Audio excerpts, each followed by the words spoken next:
friends, and welcome to What the Fringe, the podcast dedicated to all things Fringe theater. I'm your host, Lauren Hantz. Each week, I visit with a Fringe artist to hear all about their endeavors and gain insight into their process. This week, I'm visiting with Yoz Mensch of My Grandpa Doesn't Follow Me on Instagram, a guide to transgenerational road tripping. They drove from Cornwall to the Scottish Highlands, one grandparent, one grandchild, one unspoken truth. Multi-award-winning storyteller Yoz Mensch weaves a darkly funny and haunting solo show about dingy hotel rooms, dog-eared maps, and the strained intimacy of travel. Drawn from hundreds of real Instagram stories posted during the trip, Yoz revisits what they shared with their grandpa and the secrets they didn't. Blending clowning, found footage, and intimate confession, My Grandpa Doesn't Follow Me on Instagram unravels what it means to hide yourself from the people you love. Because it wasn't just a slides night telling you about, all these things that I did with my grandfather. There's a narrative in there of me being in the closet and not, even though I'm feeling really close to and I love this man, I don't feel like I can be that person, consciously or not. It wasn't a deliberate choice. It was just sort of, learned masking. And there was something within that I was like, I personally haven't heard, I'm sure they're out there, but they haven't really hit me of these stories that sort of explore being in the closet without there being this big coming out scene, without there being this big climax of, well, now you're out of it and that it's okay. Like, that's not what this show is. This is kind of like a not coming out show. It is a guide to transgenerational road tripping. It felt like there was a gap, in the market of queer stories. Yoz Mensch, she, is a multi-award-winning clown, comedian, writer, and performer living and working on the Ghana Yurta. Their primary arts focus is storytelling that engages through humor and offers thoughtful catharsis. Her secondary focus is pretending to walk into things to make you giggle. She trained at Gallier in 2024 and toured her solo work, No Babies in the Sauna, to Perth, Adelaide, Prague, and Edinburgh Fringes, winning the Brian's Life Best Comedy Award at the Prague Fringe, the House of Oz Purse Prize at Adelaide Fringe, and a nomination for Neurodiverse Reviews Actually Autistic Award in Edinburgh Fringe. They retired No Babies in the Sauna at Adelaide Fringe 2025 after sellout performances around the globe and multiple 5-star reviews. Yoz plays a time traveler in Tim Collier's 2023 feature film, Paco. She co-starred in Mary Angley's You're All Invited to My Son Samuel's 4th birthday party, receiving the Melbourne Fringe Tour Ready Award at Adelaide Fringe in 2022, and picking up the Spirit of the Fringe Award at Melbourne Fringe in 2022. And in 2020, Yoz's first solo work, Abomination, received a 5-star review from Mindshare for its portrayal of grief and the effects on mental health. Yoz, welcome to What the Fringe. Thank you for having me, Lauren. It's quite a lot of things. I always like saying nobody likes hearing their bio read, but you've done some really incredible stuff and, let me brag about it. You don't have to. Oh my goodness. Yeah, would you believe I had to cut that down? No, what a warm welcome. Thanks for having me. Yes, absolutely. Well, we were talking about this right before we got on air, how we got connected. We're both going to be at the Adelaide Fringe this year. And I like to have folks on from the festival before I go. And so I was just perusing or stalking all of the shows, and yours just kept popping up as one that I was really interested in. And this is just to all of my Fringe friends out there that are just learning. Here's what stood out to me. You had a great hero image. You just tossing that hair. I don't know. It's just really cute. It's really, really, really fun. And then just paired with the title and the description, it just really pulled on my heartstrings. And I was I really want to have this artist on. So I was really thankful that you said yes. So here we are. Yay! It's an absolute joy to be invited. I'm glad all of those elements that we crafted to elicit an emotional response are working. That's good. I mean, if we can do that with a still image and a blurb, imagine what the show's like. There you go. Mic drop. I love it. So we're going to get to your show in just a minute, but I always like to start talking about your artistic journey. I love that you are combining clowning and storytelling both. So how did you kind of get into both of those? You can take one at a time if you want. I feel like I've sort of embodied the spirit of a clown my entire life. You'll hear this from many, many clowns. From the tiniest child, I was finding ways to distract or entertain others with a myriad of tricks. In my bio, the walking into doors thing, that's a very real. I got so good at it that people would be alarmed and then wouldn't believe me when I went, no, I did that on purpose. They'd be like, no, you're embarrassed and you're trying to cover for yourself. I'm like, no. And that's when I first learned that it's easy to trick people, but hard to convince them that they've been tricked. So that was the second lesson. Storytelling. I remember this exact moment. I was probably, again, a child volunteering in the school library. It was definitely not detention. And there was a sort of a reading circle with this teacher reading to these kids. And he started talking about really knowing stories. Like, you can read the story from a book, but I can tell you the story that's in this book without reading it to you. I know this story. And that concept, even now I think about that, and it really struck me how stories really do just live inside us. And that is a huge part of the culture of the Ghana people, who I'll just acknowledge I am joining this meeting from their lands today. It's unceded, always was, always will be Aboriginal land. They told verbal stories, and their histories were passed down verbally through generations. And that idea that all of these things can live inside us and we pass them down in different ways. And so finding a way to marry that silly, goofy impulse to get your attention with a laugh and then give you some hopefully moving story that will then live in you because you've heard it. Yeah. I was going to ask you about that because I've seen quite a few storytelling shows. I've seen a lot of clown shows. And I think it's an interesting combination because storytelling, like you were saying, is mostly verbal. A lot of clown shows, not every clown show, but a lot of clown shows I see are mostly physical. How do you find those kind of two art forms working together and accentuating or kind of helping move forward what it is that you're doing? To be, I guess, again, broad strokes with it, the clown is sort of the character and the mask, and the storytelling is the gooey shell under that mask. So it is very spectacle and look at me, we're being fun, while I'm sneaking something in the text underneath. It's the sugar for the medicine. Stories are just so important. The making them palatable, approachable, craveable even. The clown can be. It's a way that I really enjoy working. I almost find it difficult to not work that way, especially when creating my own work. They're so sort of intertwined. It's quite hard, I guess, to discuss them as separate things. As long as I can remember, there's just been this impulse to entertain and not necessarily educate, but share. Yeah. I love that it's just so part of who you are. That's really, really, really special. I wanted to hit on something that you said about storytelling, especially the Ghana Yurta. Did I say that correctly? Yeah, the Ghana people, the Yurta is their word for land. So yeah. Great. The Ghana people. Thank you. I learn something new every day. They're verbal storytellers. And that is something that I think, I'm from America, and verbal storytelling, I guess we kind of do it in a different way through like film and television and theater and those kinds of things. But I feel like in some ways that kind of passing down of stories has dwindled or isn't as prevalent. Do you find that they're kind of in your communities, or is it something that you're trying to kind of bring back? Or what do you see like kind of as the importance of keeping this verbal storytelling alive? It's definitely something that the arts community on Ghana Yurta in Adelaide do try to lift and have this tendril. You'll see this all through Australia, in fact, where we do acknowledge where we are and the importance of storytelling.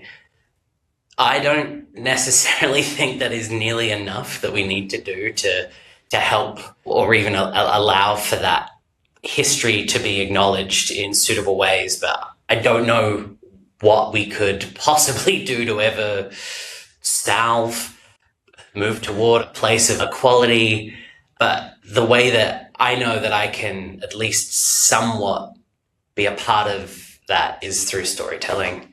That's beautiful. I mean, and I think it's one of the things that makes Fringe so unique, because I've had, like I said, I've had storytellers on before, and it's like a avenue for that art form to still thrive and live. And you're so lucky you have Adelaide just kind of right there at your back door. So talk to me about Adelaide Fringe. Like, how did you decide to get involved with the Fringe? What drew you to it? Growing up here, it was, for the first few years of my life, it was only every 2 years, and then it became a yearly event.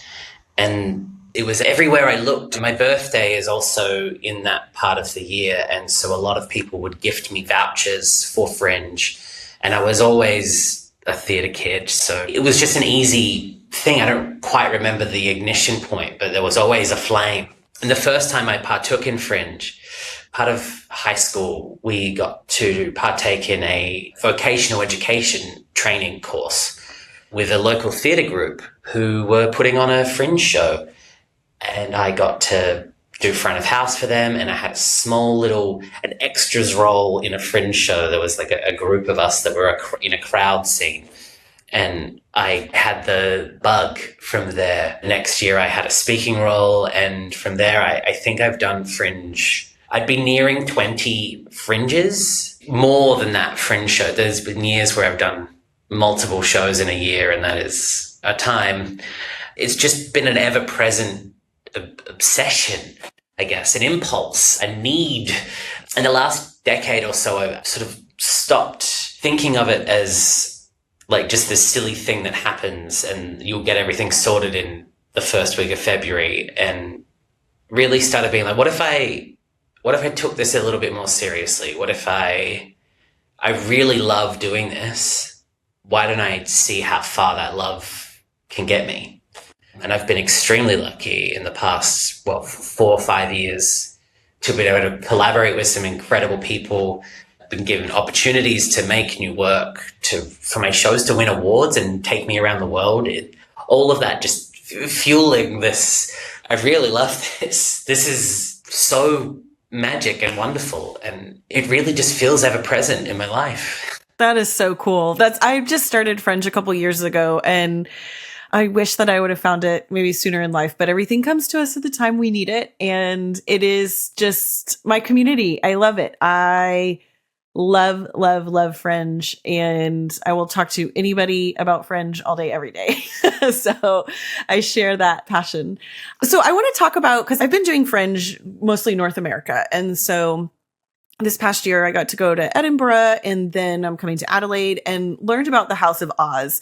And I was really impressed with like the program. And so I just wanted you to speak maybe just a little bit about your experience of kind of getting picked up by House of Oz. So for people that may not know, and correct me if I'm wrong, it's like an organization that will take Australian shows to kind of worldwide Fringes, to Edinburgh. And then that really opens up a lot of opportunities for them to kind of share Australian stories kind of worldwide.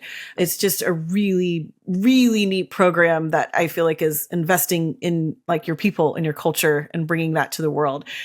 So you won that, you got to go tour. Like, tell me about that experience. It is the classic one day someone's going to discover me delusion that you have. I was performing No Babies in the Sauna in my friend's bar, like a little stage in their bar. And on the hottest night of Fringe, it was about 42 degrees, 45 degrees centigrade. I don't know whether it's like over 100 in your fancy big numbers. And at the end of this, what I felt was it was the most exhausting show. I was like, there's no way anyone enjoyed that. It is an oven in here. This angel just came to me, it's Georgie Black, the head of House of Oz, and said, I would like to take you to Edinburgh. And I thought that I was having a heat stroke and that she was an illusion. But no, and then everything just happened very quickly. Got to perform in Australia House in London on a marble stage in front of the Australian High Commissioner, telling him really silly, what is essentially just like a piss joke to like one of the highest officials. Absolutely wild. And then the opportunity that they get, it isn't just, we'll pay for your flight. It's flights, accommodation, venue hire, but it's also the connections they have. So it wasn't just any venue. It was an incredible assembly space at like 8:00, right in the heart of where everything is happening. It was magic in every sense of the word. Again, I look back on that and like, okay, so I've played out the someone will discover me in a dive bar fantasy. What's next? What do I, loftier heights, bigger dreams. It's absolutely magic. And everyone that they choose to go is incredible people that they've chosen doing incredible stuff. And then you go, wait, I'm also one of these people. Maybe I got to actually believe in myself that ever extra little bit and stop having those afternoons where it's like, I should quit it all. I'm not good enough. Like there's actual tangible proof now that that's not true. Maybe stop. I'll say it for the 15th time. Magical. I mean, it makes it so doable. It's like, it's incredible. I have much admiration for that organization. I'm so glad you got to be a part of that. Well, let's talk about your show. My Grandpa Doesn't Follow Me on Instagram, a guide to transgenerational road tripping. And I may just put my foot in my mouth, but I do just kind of need to say this. One thing that I thought was so exciting about your show, because there's a lot of queer stories at the Fringe, and a lot of people just want to start with a label. And that was one thing that I loved about your show, is that it didn't start with their label. It started with the relationship and with the story, which I think makes it really broad and appealing. But it was very clear, like that it is a queer story, but it just was presented in such a beautiful way that, they always say like the more specific your story, the more universal. It's still it felt like that. It felt very specific and very universal, which sometimes I feel like sometimes if you're marketing yourself as like, I'm this one specific thing, then you're just going to like grab that audience, where this story, I'm like going gaga over your marketing. I'm sorry. I'm just like, it's so good. I just want to compliment it. It's like, it was very clear what it's about, and it makes me want to go see it. And I'm not knocking anybody else the way that they market their stuff, but what made you want to share this story? It sounds very, very personal, and I'm probably going to ask some questions that you're like, you gotta go see the show. What made you want to tell this story? Why is it so important? Why now? That's a great question. I loved the trip so much, and I found myself for months afterward telling people about little bits and telling them about these very ridiculous scenarios that we fell into or conversations that we had. And often people would be like, oh, that's how is that real? Then they'd ask me like, how did you go with being yourself? And I was like, oh. And it sort of had slowly dawned on me that like I hadn't. I'd been sort of prioritizing this relationship with my grandfather, which no one had asked me to do. I had just taken it upon myself, and I had a wonderful time with him, and really feel like we grew very, very close, and would speak on the phone and still do speak on the phone more often than we did prior to this trip, and we still reminisce about the trip itself. But there was this gnawing thing, this question of like, yeah, who was I pressing down? Who wasn't I being? And so from that, then there was a show, because it wasn't just a slides night telling you about, all these things that I did with my grandfather. There's a narrative in there of me being in the closet and not, even though I'm feeling really close to and I love this man, I don't feel like I can be that person, consciously or not. It wasn't a deliberate choice. It was just sort of, I guess, learned masking. And there was something within that I was like, I personally haven't heard, I'm sure they're out there, but they haven't really hit me of these stories that sort of explore being in the closet without there being this big coming out scene, without there being this big climax of well, now you're out of it and that it's okay. Like, that's not what this show is. This is kind of like a not coming out show. It is a guide to transgenerational road tripping. It felt like there was a gap, I guess, in the market of queer stories. And the last show that I made was very, very silly. I love it to bits, but it was silly. It was designed purely for laugh and fun, and I loved that so much about that show.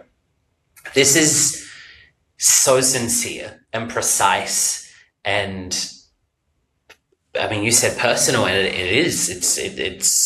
It's autobiographical. It's a part of me more than any show that I've done prior to this, and that's equally terrifying, but also so exciting, and this place of great pride in many senses, where I don't mind how the audience at large receive this show, because I'm so happy that this show is made, and I love this show. So if it's not everyone's cup of tea, which I'm sure it probably will be anyway, but even if they don't, I think I can still sleep without that upsetting me or sending me into a deep spiraling depression. Yeah. I had somebody on one time and she was like, there's like going to be one person in your audience that's going to love it. It's going to be their favorite show. And there's going to be one person in your audience that doesn't like it. It's not their show for them. And so it's like, once you can kind of settle with that and go, okay, that's not for you. That's fine. And move on. But I think a lot of people are going to love this show. I just have a feeling about it. So what was it like? You said this is kind of like one of those first times to do a very personal show. What was it like having to revisit that trip and maybe look through it with a different lens, or almost process it while you're kind of putting it together? What was that like emotional roller coaster like, or creative roller coaster like? Yeah, a bit of a creative roller coaster. I was lucky enough to get a residency and grant to create this work at the Mill. So I've just actually last week finished the second block of that. So now the show is delicious and I know exactly what's happening in every moment of it.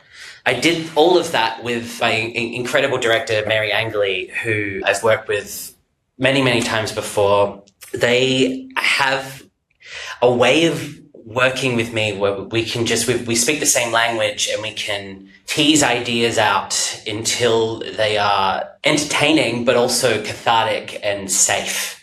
And there were days where we would be revisiting something and I'd just be like, I need 5-10 minutes actually to just sit with that. Let's maybe try and what can we do to this scene to make it less impactful on me and still as impactful for the audience. So there was a very slow and gentle and thoughtful approach. But that being said, there was lots of play as well. We entered the room and I had thousands of words of like journal, novelization, narration for this show. But you can't really just sit there and read a novel to people. So Mary said, throw that aside and get up on stage and just give me the show. It's inside you. Just perform the show. So I improvised 55 minutes of the show, from which they took a bunch of notes and sort of little fun line grabs and just like the flow of it. And then we had that, which we then teased out with smaller improv bits until we firmed up scenes and a script evolved out of that. And I think that approach, because it wasn't, we've got a script and we must do what's on this, and it was, let's organically grow that and see what feels best and safe and right and I guess most affecting. It was overall like a gorgeous, incredible experience. My incredible sound designer and lighting designer, and he likes to call himself a provocateur, Dan Thorpe, he was also in the room. But both of them were just an incredible presence. It was a magic time. I feel so lucky to be able to collaborate with them both, but also so proud of this work that we've created. Okay, so talk to me about adding clown into a personal story. Like, how does that work? Like, who is the clown? Is it your granddad? No, I don't know. Is it the car? Well, yeah, all of the characters. So even me, the version of me that I'm playing is heightened and a little like more caricaturish, and definitely like my grandfather, my physicality for him, and the impression that I do of him. And then there's a slew of other characters that we meet along the way, and so I embody each of them. And there's this sort of body physicality silliness to them that is sincere, but also the world is so absurd and silly, and I think Clown captures that really, really well. The characterizations really is the main Clown aspect, and some of the logic in some of the theatrical tools that we're allowing ourselves to use are very steeped in Clown logic, I think. There's lots of mime, there's lots of establishing things and rules in this absurd world that we like call back on in a very comedic, clownish way. And I think that it does help. I mean, not to liken myself to the bard, but there's this marriage of quite serious topics and tragic or just sort of dramatic or sad scenes that are followed up by pops of humor that is tried and true to getting people to just be able to sit through it, first of all. But it's like a reward. It's like, here is the hard bit, and then here's some fun bits that happened, and then here's another hard bit. But also, it all comes back down to that. It just feels like that's how it should be. I mean, I do just love laughing for an hour straight. I do love that too. But I also love making people leave a room and go, oh, that's going to sit with me for a while. Like, that feels really powerful. It is. It's just tapping into our humanity. Those are my favorite kinds of shows. So then ones that'll make you laugh, make you cry, and think real hard. I just absolutely love those kinds of shows. So I'm very excited for you to kind of put that all together. Now, this is just a technical question, if you can share, because I don't want to give too much of the show away. But do you have, like, I know there's a lot of like pulled from Instagram. So is there like a multimedia aspect of the show, and how does that work? Yeah, there's sort of a projection, a collage of these videos and capture moments. I bought a brand new phone for this trip with my grandfather. I was like, my camera on this phone is kind of bad. I'm going to get a brand new one, and we'll go on this trip. And I do that. And as soon as I land in Europe, the camera function on the phone doesn't work. I cannot take still photos. For whatever reason, there's a bug in the phone. What I can do, however, is take videos, something that I did not really ever do. I was just like, I snap a picture and put it away. But I found myself instead, because I wanted to capture these moments, was taking little videos and then trying to get screenshots from them. And then slowly, these little videos got longer, and I got more involved, and I'd like speak and narrate. And I found this feature about a weekend that would film both cameras at once. And so I was filming what I was looking at and me. And it was all just by accident, because my phone could not take still images. So because of that, I had all these videos that I was taking, and I uploaded all of them to Instagram, and they're all still on my Instagram as highlights because they were all on stories. And they paint such a wonderful image of the trip, because it's also like, there's the version of me that I am with him, and then there's the version of me that I am on social media, and then there's me. And so, yes, there is, to answer your question, yeah, we've got multimedia. You see some of these videos in a few different ways, hoping to avoid the sort of the slide night, sitting there and slowly clicking through. It's a marriage of all of those things, where a lot of the time things are all happening in tandem. What a little happy accident that you had there. Not only do you get to make beautiful art, but you'll have those videos of you and your grandfather for years to come. I mean, no matter how you were feeling, of maybe not feeling quite yourself, at least you still have that with him, because I don't have a lot of those kinds of moments. And so what a beautiful gift. So very lucky. Yeah. Well, I could just talk to you all night about this and I could gush about your show. I know I'm going to once I see it, but we do have to wrap up. So I have to ask you my famous last question. What is your most interesting or awkward or tender Fringe interaction? It doesn't have to be the best story ever. It could just be this one popped into your head. Here, we're sharing it now. There's so many that I'm being flooded with. It's got to be the first time I went to Edinburgh Fringe. It had always been this far off magical land. And for Adelaide, like, I'm going to brag about it, is the second biggest Fringe in the world. And so the idea that there was something bigger than this thing that takes over our entire city, how could there be possibly something? And when I finally went there, it was just intoxicatingly beautiful. The city, the community, the fact that there are shows from 11 a.m. to 9 a.m. the next day. Like, it is truly bonkers. And there were so many moments. I was doing a two-handed play called Once Were Pirates. We were on in the middle of the day, and a lot of people assumed because it was pirates in the middle of the day that we were a kids show. Very much no. The C-bomb drops in the first 6 minutes, which made sure that all of the grandmothers and grandchildren left. That was a wonderful experience. But one day, the only audience members we had were all of these comedians, like the Doug Anthony All-Stars, that we had grown up watching on television back in Australia, were now the only audience members that we had at 1:00 on a Tuesday. That is what Edinburgh Fringe has infested my brain with like every day can be like this. This moment where you get to show your art to some of the people that inspired you. Yeah, that is the Edinburgh story. You hear those all the time. They're like, there was nobody there. I think somebody said one time they had one ticket sold. They're like, well, I guess I'll do the show. It was Phoebe Waller-Bridge. And you're like, okay, all right, here we go. That's so cool. Where else can you get that experience, you know? Absolutely magic. Very, very cool.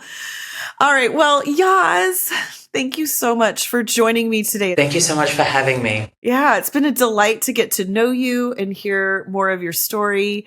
Just very excited to see this very personal story come to life here in a few weeks. Can't wait to meet you when you're in Adelaide. Yeah, absolutely. All right. Well, My Grandpa Doesn't Follow Me on Instagram, a guide to transgenerational road tripping, is playing at the Adelaide Fringe, February 19th through March 7th at the Mill. And then it will be playing at the Melbourne International Comedy Festival, the 23rd of March through the 5th of April at the Motley Warehouse. You can learn more about Yoz. There's a link tree with all kinds of information. So it's linktree/crackling_jackal. And then you can follow Yoz on Instagram, see all those videos, and on TikTok at Yazi. Haha. I will spell that for you in the links. So please be sure to do that. What the Fringe is produced and hosted by me, Lauren Hance. This episode was edited by Ben Ellis of Renowned Media, and those sweet tunes you hear provided by Paul Snyder of Orchestra of Sound. And our logo was designed by Ruby Arnold of Ruby Makes Things. What the Fringe can be found on your favorite podcast platform and on YouTube. So please be sure to hit that subscribe button so you can stay in the know when new episodes release. Keep up with What the Fringe on Instagram at whatthefringe_productions and find us online at whatthefringeproductions.com. Everyone knows that one Fringe artist that you run into who claims to have psychic abilities, and like mid-sentence, they stop and say, I'm having deja vu. I remember this exact moment. I was probably, again, a child volunteering in the school library